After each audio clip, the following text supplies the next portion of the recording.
அனைவருக்கும் வணக்கம். நான் சோதரர் தமிழரசன் பேசுகிறேன். இந்த சேனல் ஃபஸ்ட் டைம் பார்க்குறவங்க இருந்தீங்க சப்ஸ்கிரைப் பண்ணிக்கோங்க. பெல் பட்டனை கிளிக் பண்ணிக்கோங்க. ஆளுங்கிற ஆப்ஷன் இருக்கும், செலக்ட் பண்ணிக்கோங்க. அப்போ தான் நாங்கள் போடுற வீடியோஸ் எல்லாம் உங்களுக்கு நோட்டிஃபிகேஷன் வரும். இன்றைக்கி நம்ம இந்த வீடியோவில் எதை பற்றி பார்க்க போகிறோன்னா, சந்திர திசை 10 வருட சந்திர திசை என்ன செய்யும், வரமா சாபமா, என்ன ராசிக்கு நம்ம பார்க்க போகிறோன்னா, காலபுருஷ தத்துவப்படி 5ஆம் ராசியான சிம்ம ராசி நேயர்களுக்கு சந்திர திசை எப்படி இருக்குன்னு பார்க்கலாம். சரிங்களா? சிம்மராசிக்காரங்கனாலே உங்களுக்கு சந்திர திசை கண்டிப்பாக வந்துடும். நீங்கள் மக நட்சத்திரமாக இருக்கலாம், இல்லை பார்த்தீங்கன்னா பூர நட்சத்திரமாக இருக்கலாம், இல்லைன்னா உத்தர நட்சத்திரமாக இருக்கலாம். கண்டிப்பாக உங்களுக்கு சந்திர திசை வராமல் இருக்கவே இருக்காது. கன்ஃபார்மாக உங்களுக்கு சந்திர திசை வரும். இதை கடந்து தான் வாழ்க்கையே போகும். சரிங்களா? மக நட்சத்திரத்தில் பிறந்தீங்கன்னா பிறக்கும் போதே உங்களுக்கு கேது திசை, அப்புறம் உங்களுக்கு 20 வருஷம் சுக்கிர திசை நடக்கும். சரிங்களா? கேது திசை முடிஞ்சு 20 வருஷம் சுக்கிர திசை, அப்புறம் 4ஆவதாக உங்களுக்கு சந்திர திசை வரும். 3ஆவதாக சூரிய திசை முடிஞ்சதுக்கப்புறம் தான் உங்களுக்கு சந்திர திசை ஸ்டார்ட் ஆகும். 10 வருஷங்க. கேது திசை முடிஞ்சு 20 வருஷம் சுக்கிர திசை, அப்புறம் 6 வருஷம் சூரிய திசை, அப்புறம் 10 வருஷம் சந்திர திசை நடக்கும். பூர நட்சத்திரக்காரங்களுக்கு பிறக்கும் போதே சுக்கிர திசை நடந்துடும். 2ஆவதாக பார்த்தீங்கன்னா உங்களுக்கு சூரிய திசை உங்களுக்கு 6 வருஷம் நடக்கும். 3ஆவதாக உங்களுக்கு சந்திர திசை நடக்கும். உத்தர நட்சத்திரக்காரங்களுக்கு பிறக்கும் போதே சூரிய திசை, 2ஆவதாக உங்களுக்கு சந்திர திசை நடத்தும். சரிங்களா? சந்திரன்கிறது தாய்க்காரகன், அம்மாவை குறிக்கிற கிரகமே சந்திரன் தான். இப்போ சூரியன்னா எப்படி அப்பா தந்தைன்னு சொல்கிறோமோ அதே மாதிரி தான் சந்திரன் அம்மாவை குறிக்கிற கிரகம் சந்திரன். உடல்காரகன் சந்திரன், மனோகாரகன் சந்திரன், மனதை குறிக்கிற கிரகம் சந்திரன் தான், உடம்பை குறிக்கிற கிரகம் சந்திரன் தான். அப்போ எந்த ஒரு ஜாதகத்துலையும் எந்த லக்னத்தில் பிறந்தாலுமே ஜாதகத்தில் சந்திரன் கெடாமல் இருக்கணுங்க. எந்த லக்னமாக இருந்தாலும் சரி, மேஷம் முதல் மீன லக்னம் வரைக்கும் எந்த லக்னமாக இருந்தாலும் நீங்கள் சிம்மராசின்னு கன்ஃபார்ம் ஆயிடுச்சு. நீங்கள் எந்த லக்னம், ஒரு சில பேர் சிம்மராசி சிம்ம லக்னமாக இருப்பாங்க. ராசி லக்னம் மேக்சிமம் மாறுபடும். ஒரு சில பேர் ராசியும் லக்னம் ஒரே இதில் பிறப்பாங்க.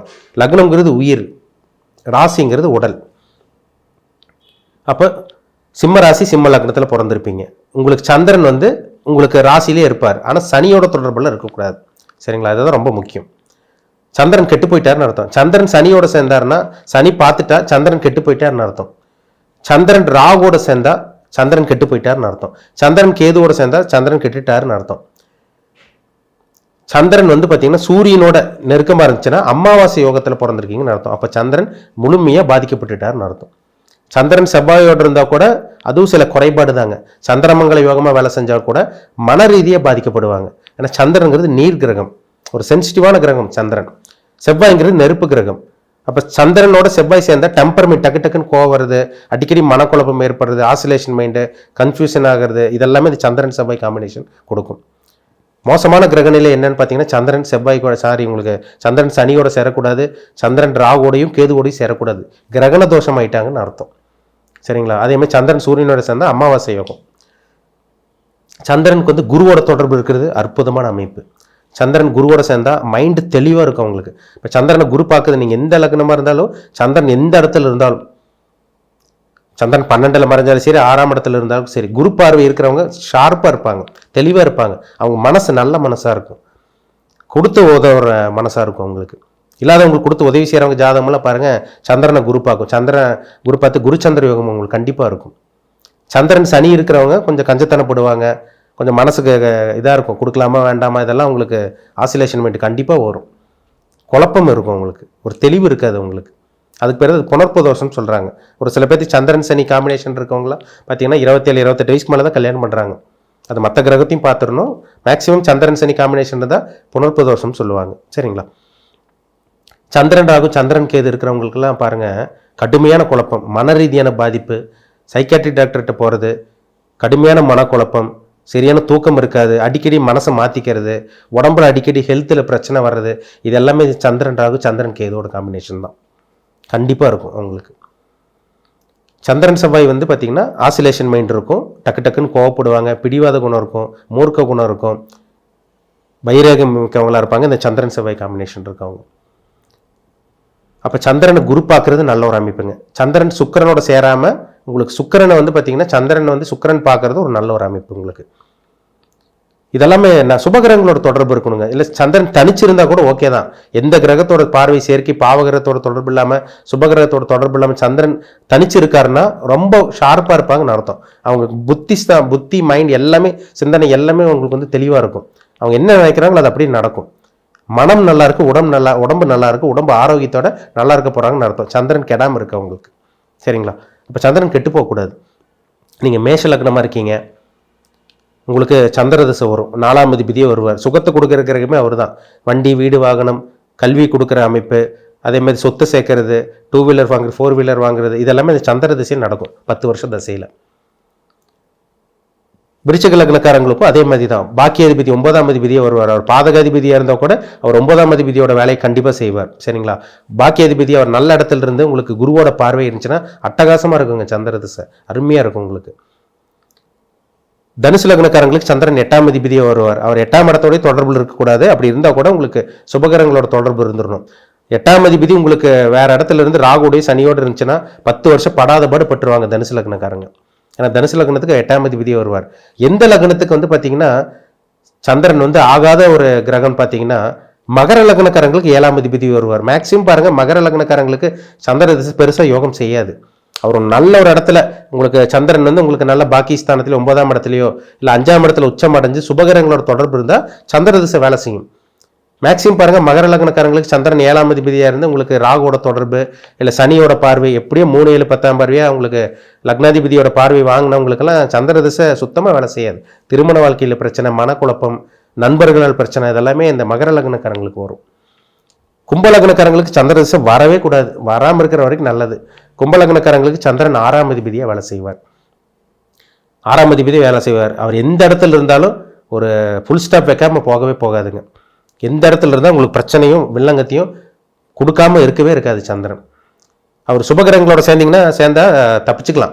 பாவகிரகங்களோட சேர்ந்த சந்திரன் வந்து கடுமையான பிரச்சனை, கடுமையான மன உளைச்சல், கடன் பிரச்சனை, நோய் பிரச்சனை, பிஸ்னஸ் பண்ண முடியாமல் இருக்கிறது, தொடர்ந்து நஷ்டத்தை சந்திக்கிறது எல்லாமே அந்த சந்திர திசையில் கொடுக்கும் கும்பலக்னக்காரங்களுக்கு. மீன லக்னக்காரங்களுக்கு அருமையாக இருக்குங்க. அதாவது மீன லக்னக்காரங்க, மேஷ லக்னக்காரங்க, கடக லக்னக்காரங்க, சிம்ம லக்னத்துக்கு விரையாதிபதியாக இருந்தக்காரங்க கூட உங்களுக்கு நல்லது பண்ணும். அப்போது மேஷம், சிம்மம், கடகம், விருச்சிகம், மீனம் இந்த லக்னக்காரங்களுக்கு வந்து பார்த்தீங்கன்னா சந்திர திசை ஒரு மிகப்பெரிய ஒரு யோக திசையாக இருக்கும். சந்திரன் சனியோட சேராமல் இருக்கணும். சந்திரன் ராகுவோட சேர்ந்த கம்ப்ளீட்டாக கெட்டு போயிடுவார். சந்திர திசை வேலை செய்யாது. சந்திரன் கேதுவோடு இருக்கக்கூடாது. சப்போஸ் கேதுவோட சந்திரன் இருந்தாலும் சந்திரன் ராகுவோடு இருந்தாலும் கண்டிப்பாக குரு பார்வை இருந்தால் மட்டுமே தான் அந்த சந்திர திசை 10 வருஷம் உங்களுக்கு யோகத்தை செய்யும்.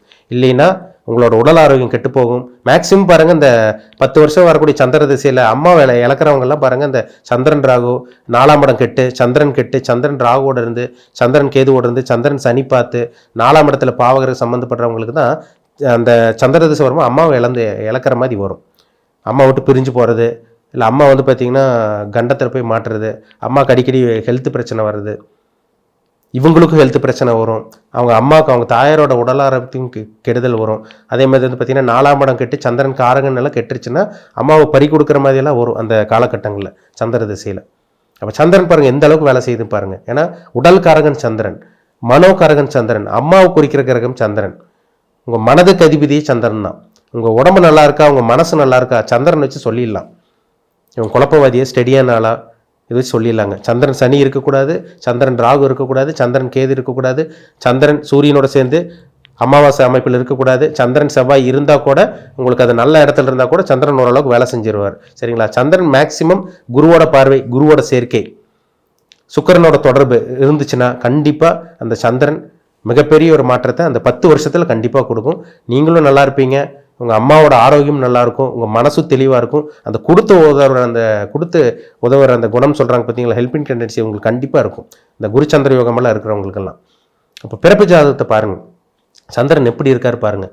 உங்களுக்கு சாதகமாக இருக்காரா, பாதகமாக இருக்காரா, இல்லை கெட்டு போயிட்டாரா, இது உங்கள் பிறப்பு ஜாதகத்தை பார்த்து தெளிவாக சொல்லிடலாம். சரிங்களா? ஏன்னா சந்திரனுக்கு முக்கியமான ஒரு கிரகம். நீங்கள் எந்த லக்னமாக இருந்தாலும் அவர் கிடவே கூடாது. ஏன்னா முன்னாடி சொன்ன மாதிரி அவர் உடம்புக்கு அதிபதி, மனசுக்கு அதிபதி, உடல்காரகன், மனோகாரகன் சந்திரன். சந்திரன் கெட்டு போனால் எல்லாமே கெட்டு போயிடும்.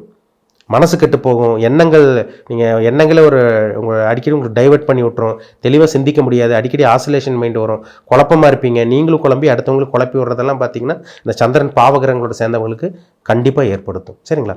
பிறப்பு ஜாதகம் பாருங்கள், பார்த்து தெளிவாக தெரிஞ்சுக்குங்க. மீண்டும் அடுத்த பதிவில் சந்திக்கும் வரை உங்களிடமிருந்து விடைபெறுவது உங்கள் ஜோதிடர் தமிழரசன்.